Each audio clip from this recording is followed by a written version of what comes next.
How did the Toronto real estate market do in July 2024? I'm Brian Khatambakhsh with Remax Hallmark, and this is another episode of our real estate market updates for July 2024. Please notice, starting this month, we are giving you updates for the whole Greater Toronto area. We used to do it for Toronto, but now we do it for whole Greater Toronto area because that's a broader perspective of how real estate market is doing. And by definition, that includes Toronto, Peel region, Halton region, York region, and Durham region. Okay, let's look at the numbers. We always look at the active listing, total number of active listing as a supply side, and then sold unit as a demand side. And we're always looking at the balance between these two, and we define exactly how the market is performing. So at the end of July last month, we had more than 25,128 units for sale, complete total number of homes, and then 5,033 sold. If you compare this with July of last year, we had 14,640, which means 71% more increase in the supply side. That means on the supply side, buyers have a lot more choices. And then if you compare it with last month, which is June of this year, basically we had 12% increase. Again, supply side's going up. That has been the story for last 12 months or so. The supply side keeps going up. However, on demand side, there wasn't much change between this month, this July of this year, and the last year. Almost 5,033, 5,005, no change from July last year to this year. However, for this month, last month to this month, June to July, there is about 16% less sales. There's a bit of a seasonality in the month to month, so we have to consider that. But otherwise, the supply side is the part that is actually dictating this whole thing. It keeps going up and up. I think at some point the sold units are kind of leveling off, meaning that not much lower than that could go on because some sales have to happen. But on the supply side, things are going up. Now, let's look at it. In past 2 months, we had two, not just one, two interest rate cuts. Okay, Bank of Canada cut the interest rate twice. Now, first one didn't do much. Second one, it seems that is indicating the trend is definitely changing. The more cuts we get, it's less likely that they will reverse that and start increasing it. So what does that mean?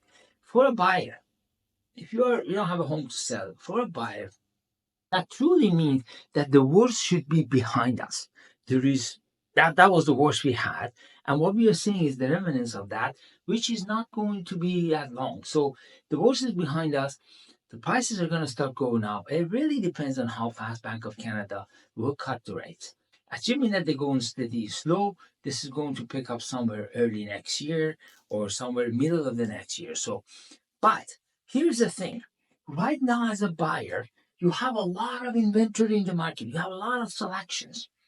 You may not have that 6 months from now. So if you're thinking about buying, you may want to look at it right now and see if this is what I want to do. Another indicator that I want to tell you about is that, let's say no more. If the Toronto Real Estate Board closed the door and said no more listing coming to the market, we stop that. We have 25,000 homes, 5,000 sales. We have almost 5 months, 5 months of inventory in the market. That is one of the highest. I'm not comparing with the things 30 years ago. I'm talking about the past 10 years or so. That's one of the highest number we had, which is also tipping things toward the buyer side. If you're a seller, and if you could wait, you may want to wait. However, if you are moving up to a bigger home, listen to me, move up buyers. If you're moving up to a bigger home, the gap between the bigger homes and smaller homes and condos, it's historically low. It's so low that you can convert that maintenance fee and jump into a detached or a semi-detached. You can call us to find out. We can show it to you. It's a great time to look at it.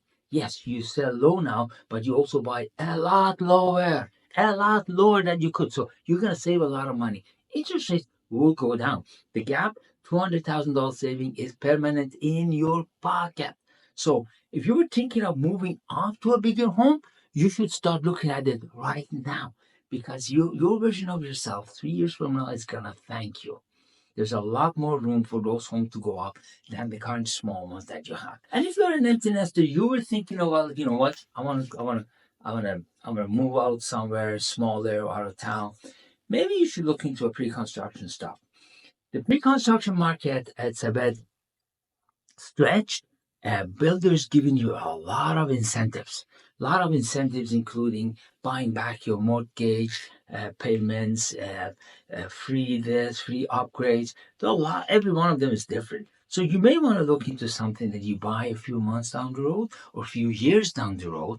Wait until market comes back while you fix that price. You bought that unit that you want at the fixed price, and then when the time comes in, you have choices. So this is for everyone. And if you're an investor and you haven't picked anything up yet, shame on you. You should be picking something up now. The inventory is high. Some people that must sell, they sell. And so there are really, really good deals out there as well. So if you are looking at that, yeah, you should be taking action now. And as always, if you have any question about real estate, give us a call. We are here to help. 647-848-2652. You can call us or text us. And until next month, have a fantastic summer.